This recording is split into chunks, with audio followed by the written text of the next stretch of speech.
374년경의 일인데요. 아주 금욕적인 생활을 하던 수도사 제롬이라는 사람이 있었어요. 이 사람이 어느 날 끔찍한 악몽을 꿨다는 거예요. 악몽이요? 네. 꿈에서 자기가 심판대 앞에 끌려갔는데 하늘에서 이런 목소리가 들려왔답니다. 너는 그리스도인이 아니라 키케로의 추종자다. 와, 듣기만 해도 소름이 돋네요. 정말 끔찍한 꿈이죠? 네, 특히 당대 최고의 지식인이었던 제롬한테는 자신의 정체성을 그냥 뒤흔드는 그런 선고나 마찬가지였을 거예요. 맞아요.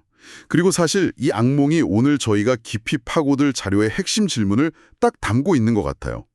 초기 기독교는 뭐랄까 자신들이 이교도라고 불렀던 세상의 지혜, 특히 그리스 로마의 철학이나 문학을 어떻게 대해야 했을까? 신앙이랑 이성, 복음과 철학, 이 과연 함께 갈 수 있는 건가? 이런 고민이죠. 그렇죠. 오늘 저희가 살펴볼 자료가 바로 이 질문에 정말 온몸으로 부딪히면서 답을 찾으려고 했던 사람들, 바로 알렉산드리아 학파에 대한 기록입니다. 맞아요. 이게 그냥 책상 앞에서 벌어진 학문적인 논쟁 이런 게 아니었어요. 3세기가 되면 기독교는 더 이상 로마 제국 변방의 작은 소수 집단이 아니었거든요. 아, 세력이 커졌군요. 네, 제국 전체의 지성인들 또 권력자들과 부딪히면서 당신들의 정체는 도대체 무엇이냐? 이 질문에 대답해야만 하는 그런 상황에 놓인 거죠. 자료에 나온 표현을 빌리자면 교회는 항상 세상하고 좀 묘한 긴장 관계에 있었어요. 세상에 속하진 않았지만 세상 속으로 보냄을 받은 존재들이다. 이런 거죠. 아, 분리될 것인가 아니면 참여할 것인가. 이 딜레마가 결국에는 전혀 다른 두 개의 길로 이어졌다고 하던데요. 이걸 예루살렘의 길이랑 아테네의 길 이렇게 불러도 될까요? 그거 아주 좋은 비유네요. 실제로 당시 사람들도 딱 그렇게 생각했어요. 그럼 한쪽 길부터 한번 가볼까요? 네. 첫 번째 길은 세상의 지혜로부터 그냥 등을 돌리는 길이었죠. 사도 요한도 세상을 사랑하지 말라고 했고 사도 바울도 십자가의 메시지가 헬라인들한테는 어리석게 들릴 뿐이다 라고 말했잖아요. 그렇죠. 이 입장을 가장 격렬하게 대변했던 인물이 바로 터틀리아는 사람이죠. 네. 아테네와 예루살렘이 무슨 상관이냐? 이 한마디가 모든 걸 말해주는 것 같아요. 정말 강렬한 한마디죠. 터틀리안한테 철학은 그냥 모든 이단의 어머니, 그야말로 독이었어요. 실제로 그는 영지주의 이단이었던 발렌티누스는 플라톤 철학의 영향을 받았다. 또 마르키오는 스토아 철학에서 왔다. 이런 식으로 구체적인 증거까지 대면서 철학을 엄청나게 비난했죠. 그냥 듣기만 해서는 약간 꽉 막힌 광신도처럼 보이기도 하는데 그가 이렇게까지 극단적으로 반응했던 이유가 있었을까요? 정말로 철학이 그렇게 위험했던 건가요? 바로 그 지점이 중요해요. 터틀리안의 주장을 단순한 무지로만 볼 수는 없어요. 당시 교회는 영지주의라는 정말 심각한 내부의 위협에 직면해 있었거든요. 영지주의요? 네, 이 영지주의라는 게 기독교 가르침에다가 그리스 철학, 동방의 신비주의 같은 것들을 마구 뒤섞어요. 그래서 아주 그럴듯하지만 사실은 완전히 다른 복음을 만들어냈어요. 신자들이 엄청난 혼란에 빠졌죠. 아, 그러니까 터틀리안 입장에서는 철학이라는 도구를 가지고 이단들이 교회를 공격해오니까 그 도구 자체를 버려야 한다. 이렇게 생각하게 된 거군요. 맞습니다. 충분히 이해가 되죠. 네, 이해가 되네요. 세상 문화랑 너무 쉽게 타협했을 때 신앙의 본질이 어떻게 변질될 수 있는지 그걸 눈앞에서 목격한 거예요. 그러니 교회 앞에 이런 질문이 놓인 거죠. 헬라 철학은 언제나 경계해야 할 스파이인가? 아니면 복음을 위해서 활용할 수 있는 동맹군이 될 수도 있는가? 바로 여기서 이제 두 번째 길, 동맹의 길이 열리는 거군요. 이집트의 알렉산드리아에서요? 아, 여기가 정말 흥미로운 지점인 것 같아요. 네, 당시 알렉산드리아는 로마 제국 최고의 지성이 모이는 지적인 수도 같은 도시였어요. 거대한 도서관이 있었고 온갖 철학 학파들이 서로 토론하고 경쟁했죠. 그런 분위기 속에서 네, 이런 분위기 속에서 기독교 지성을 대표하는 교리문답 학교가 생겨난 거예요. 그리고 이 학교를 이끌었던 클레멘트와 그의 제자 오리게네스가 바로 그 동맹의 길을 개척한 선구자들이었죠. 클레멘트라는 인물, 저도 자료 보면서 정말 매력적이라고 생각했어요. 그는 진리의 길은 하나지만 마치 큰 강으로 여러 지류가 일러들어오듯이 다양한 길이 있다 이런 비유를 썼더라고요. 네, 터툴리안하고는 사고방식 자체가 완전히 다르네요. 정반대죠. 클레멘트는 스스로를 철학자의 제복을 입은 기독교의 사자라고 생각했어요. 재밌는 표현이네요. 네. 그의 목표는 논쟁에서 이기는 게 아니었어요. 오히려 굉장히 목회적이었죠. 지혜를 사랑하고 진리를 탐구하는 알렉산드리아의 지성인들한테 그들이 쓰는 언어와 논리로 다가가서 당신들이 찾는 그 궁극적인 진리가 바로 여기에 있다. 이걸 보여주고 싶었던 거예요. 그래서 그가 내세운 핵심 아이디어가 철학은 기독교를 위한 예비 단계다라는 거군요. 이게 정확히 무슨 뜻인가요? 그러니까 구약의 율법이 유대인들을 그리스도한테 인도하는 초급교사 역할을 했잖아요. 네. 그것처럼 헬라 철학은 이방인들, 즉 헬라인들을 위한 초급 교사 역할을 했다는 거예요. 플라톤이나 아리스토텔레스를 통해서 진리를 탐구하던 사람들이 결국에는 기독교 안에서 그 모든 질문에 대한 가장 완전한 답을 찾게 될 거라는 믿음이었죠. 와, 정말 대단한 발상이네요. 근데 아까 말했던 그 영지주의자들도 철학을 사용했다고 했는데 클레멘트는 그들이랑 뭐가 달랐던 건가요? 너도 철학 쓰고 쟤도 철학 쓰는데 뭐가 달라? 이런 비판을 받지는 않았을까요? 당연히 받았겠죠. 그리고 바로 그 차이점이 클레멘트 사상의 핵심이에요. 영지주의자들은 자신들의 철학 체계에 맞추려고 사도들의 가르침, 즉 성경을 왜곡하고 잘라냈어요. 아, 자기들 입맛에 맞게? 그렇죠. 하지만 클레멘트는 정반대였죠. 그는 사도들이 전한 복음의 내용, 여기에는 절대적으로 충실하면서 단지 그것을 설명하고 전달하는 도구와 언어로서 철학을 사용한 거예요. 내용물은 그대로 두고 포장지만 바꾼 셈이네요. 딱 맞는 비유입니다. 저는 이 창조 개념을 끌어들인 게 정말 기발하다고 생각했어요. 단순히 철학을 도구로 쓰는 걸 넘어서 하나님이 이 세상을 만드셨으니까 이 세상에서 발견되는 모든 진리의 씨앗은 결국 하나님에게서 온 거다. 이런 식으로 아예 판을 바꿔버린 거잖아요. 정확합니다. 로고스, 즉 말씀이신 그리스도께서 온 세상에 진리의 씨앗을 뿌려두셨다는 사상이죠. 아하. 그렇기 때문에 플라톤의 글에서도 스토아 철학자의 말에서도 진리의 조각들을 발견할 수 있다는 거예요. 그리고 그 모든 조각들은 결국 그리스도 안에서 하나로 완성된다. 이렇게 본 거죠. 이것은 기독교가 세상의 모든 지식을 긍정하고 포용할 수 있는 엄청난 신학적 근거를 마련해 준 셈이에요. 클레멘트가 이렇게 길을 닦아놓으니까 그 위에 정말 어마어마한 건축물을 세운 천재가 등장하더라고요. 클레멘트가 박해를 피해서 알렉산드리아를 떠나면서 불과 18살의 청년에게 학교를 맡겼다고요? 네, 바로 오리게네스입니다. 기독교 역사상 가장 논쟁적인 천재 중 한 명이죠.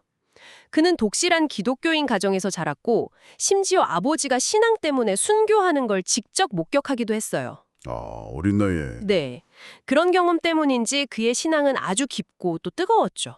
그런 아픔을 겪었는데도 세상 학문에 등을 돌리지 않았다는 게 참 신기하네요. 오히려 그는 인간의 지성에 진리를 알고자 하는 본능적인 갈망이 있다고 말했다면서요. 맞아요. 눈이 빛을 찾고 몸이 음식을 원하듯이 우리 지성은 본능적으로 신의 진리를 알고 싶어 한다고 했어요. 그리고 이 갈망을 채워줄 수 있는 건 오직 기독교뿐이라고 확신했죠. 대단한 확신이네요. 그는 단순한 학자가 아니었어요. 그의 제자였던 그레고리의 기록을 보면 오리게네스는 삶 자체로 제자들을 가르쳤다고 해요. 지식뿐만 아니라 성결한 삶을 통해서 덕을 쌓는 것. 이게 진정한 철학의 목표라고 강조하면서 제자들에게 깊은 감화를 주었죠. 그의 업적 중에 가장 놀라웠던 건 역시 성경 연구였어요.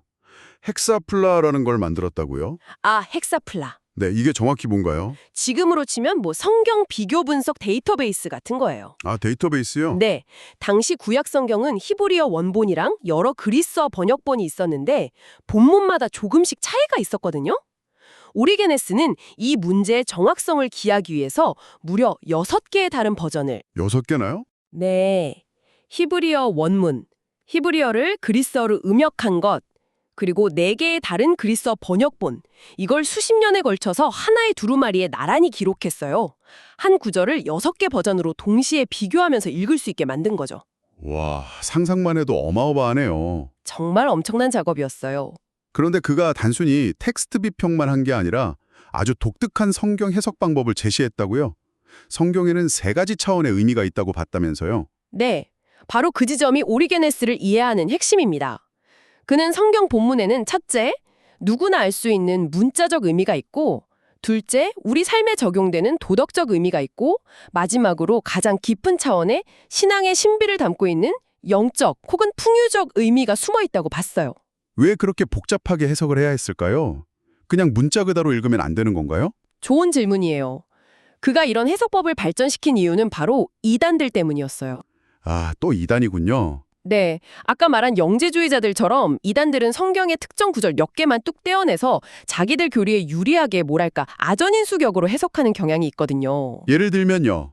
예를 들어 구약에 나오는 좀 폭력적인 장면이나 신약의 가르침하고 모순되어 보이는 구절들 이런 걸 가지고 봐라, 구약의 신이랑 신약의 신은 다른 존재다 이런 식으로 주장하는 거죠. 아, 그래서 성경 전체의 맥락 속에서 그 구절의 더 깊은 의미를 찾아내려고 한 거군요. 어떤 구절이 표면적으로 좀 이상해 보여도 그 이면에는 더 큰 영적인 진리가 숨겨져 있다. 이렇게 본 거네요. 바로 그거예요. 성경이 스스로를 해석하게 만든 거죠. 이 작업을 통해서 그는 이단들의 자의적인 해석으로부터 성경을 지켜냈고 기독교 신앙이 역사적 사실에 깊이 뿌리내리고 있다는 것을 변증했어요. 그래서 자료에서 그는 교회를 위해 성경을 구해냈다라고 평가하는데 결코 과장이 아닌 셈이죠. 성경 연구뿐만 아니라 최초의 조직 신학자라고도 불리던데요. 그의 저서 제일 원리는 기독교 신앙을 하나의 체계적인 지성적 툴로 설명하라는 시도였다고요. 맞아요. 기독교가 그냥 순진한 사람들의 믿음이 아니라 당대 최고의 지성인들도 납득할 수 있는 합리적이고 체계적인 진리라는 것을 보여주려고 한 거죠. 신, 그리스도, 성령, 창조, 인간의 자유의지 같은 주제들을 아주 논리적으로 설명했어요. 오늘날 신학대학교에서 배우는 조직신학의 원조라고 할 수 있습니다. 하지만 그의 사상 중에는 나중에 큰 논란이 되고 심지어 이단으로 정죄된 부분도 있었다고요. 예를 들어 사탄을 포함한 모든 존재가 결국에는 구원받을 거라는 만인 구원론 같은 거요. 네, 그게 오리게네스의 가장 논쟁적인 부분이에요. 그는 모든 것을 회복시키시는 하나님의 선하심과 사랑, 이걸 논리적으로 끝까지 밀어붙이다 보니까 끝까지요? 네, 그러다 보니 결국에는 지옥이 텅 비게 될 것이다 라는 결론에 이르게 된 거죠. 이것은 그의 신앙적 소망이었을 수는 있지만 성경 전체가 명확하게 지지하지는 않는 부분이었어요. 아, 훗날 교회는 이 사상이 인간의 자유의지와 선택의 책임을 너무 약화시킨다고 보고 이단으로 정죄했죠. 자료의 지적처럼 그의 실수는 위대한 소망을 확정된 교리로 만들려고 했다는 데 있었어요. 정말 천재성과 위험성을 동시에 가진 인물이네요. 그의 마지막도 너무 비극적이었어요. 데키우스 왕제의 박해 때 집중 표적이 되어서 끔찍한 고문을 당했다고 하더군요. 네, 그는 명성이 높았던 만큼 아주 혹독한 표적이 됐습니다.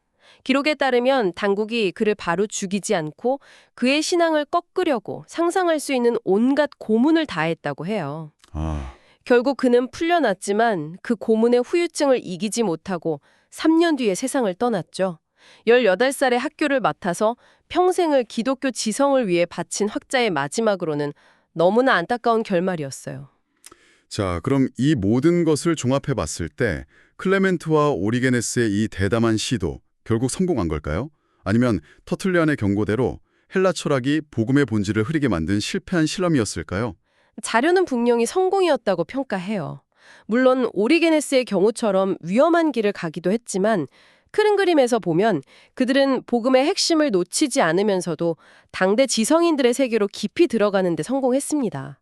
바울이 모든 사람에게 모든 것이 되었다고 말한 것처럼 클레멘트는 헬라인을 구원하기 위해 우리도 헬라인이 되어야 한다고 말했죠. 아, 그들은 교회가 세상과 담을 쌓은 요새가 아니라 세상을 향해 열린 다리가 될 수 있다는 것을 보여준 거예요. 그들이 놓은 다리 덕분에 훗날 기독교 사상이 더욱 풍성해지고 발전할 수 있었던 거군요. 이교도의 문화라고 무조건 배척했다면 사라졌을지도 모를 고전 문화의 정수가 오히려 교회 안에서 보존되고 새로운 생명을 얻게 된 셈이네요. 정확합니다. 그리고 이들의 고민은 2000년이 지난 지금 이 자료를 보고 있는 당신에게도 똑같이 유효한 질문을 던지고 있어요.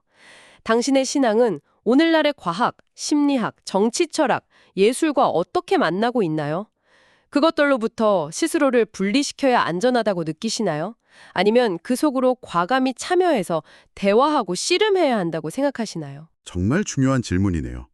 마지막으로 이런 상상을 해보면서 마무리하면 어떨까 싶어요. 만약 클레멘트와 오리게네스가 21세기에 환생한다면 그들은 과연 어떤 현대의 철학을 가지고 이 시대의 지성인들에게 복음을 설명하려고 할까요? 흥미로운 질문이네요. 어쩌면 양자 물리학이나 뇌과학, 아니면 진화 심리학이나 포스트모더니즘 철학일 수도 있겠죠. 21세기의 알렉산드리아 교리문답학교는 과연 어떤 모습일지 한번 생각해 보시는 것도 흥미로울 것 같습니다.